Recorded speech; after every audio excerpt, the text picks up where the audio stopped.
4 anni fa, ormai quasi 4 anni fa, prima di iniziare l'università. E allora vi dico la verità, io non ero molto bravo a scuola, non mi piaceva proprio per nulla studiare.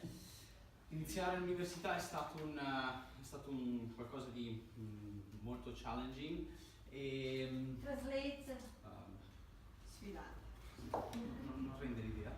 E avere un corso di memoria e a poter affrontare l'università, 3 anni di università con delle tecniche di memoria mi hanno permesso di fare l'università in modo leggero e è stato bello. Ho ancora voglia di studiare, infatti ho iniziato appunto una specialistica in Germania adesso, per quello che sono qua solo adesso, non ci sono stato per lo scorso anno, e sono contento di essere qua, per la verità, e spero di darvi tutto quello che ho.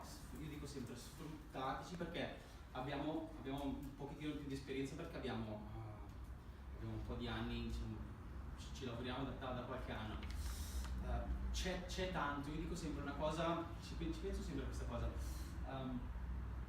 Io non mi sento arrivato, alla fine la memoria è qualcosa di immenso, non so, io la vedo come una cosa che non si finisce mai di scoprire, quindi voi adesso partite dal vostro livello, guardate noi, ma noi non siamo il punto finale, noi siamo un livello, cioè si può crescere ancora di più, e quindi nulla, sfruttateci e io vi darò tutto quello che avrò. Racconta come l'esatto e dove. Nel senso, dico sempre, non so come avrei fatto ad affrontare l'università senza le tecniche di memoria, perché li vedo tuttora i miei compagni, che per studiare qualcosa ci mettono sempre tantissimo tempo, e dico la verità, nel senso, poter fare le cose in meno tempo e soprattutto si è anche molto più sicuri, perché quando io approccio un testo so che una volta che ho studiato ce l'ho. Dopo vedrete domenica come fare per memorizzare testi, eccetera eccetera, che è diciamo, per come la vedo io, il cuore, cioè vi ho già spiegato un po' gli occhi? Non ancora. Ha chiesto dalla strada introduttiva, sì.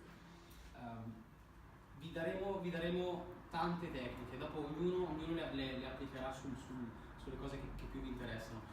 Io, come vi ho detto, ho studiato lingue straniere, adesso ho iniziato a studiare linguistica applicata, e nel senso, in 3 anni ho imparato l'inglese, credo bene, il tedesco credo bene, adesso mi approccerò anche allo spagnolo come Alan.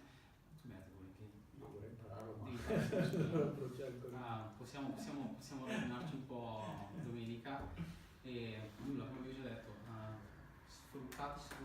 Se avete qualche domanda fatela, non portatevela a casa, tanto siamo qua per questo noi. C'è una soluzione, dal punto di vista mnemonico c'è una soluzione più o meno a tutto, credo a tutto in realtà. Una volta mi hanno chiesto come posso fare imparare dei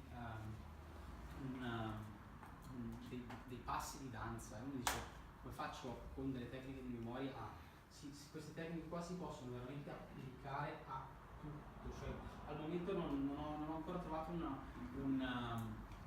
campo dove non si possono applicare, quindi se avete anche qualche altro interesse particolare chiedete, ci lavoriamo un po', ci dobbiamo pensare anche noi, perché ovviamente magari alcuni casi non li abbiamo trattati, però si può fare tutto. E vabbè, domenica sono sicuro che uscirete con qualcosa in più.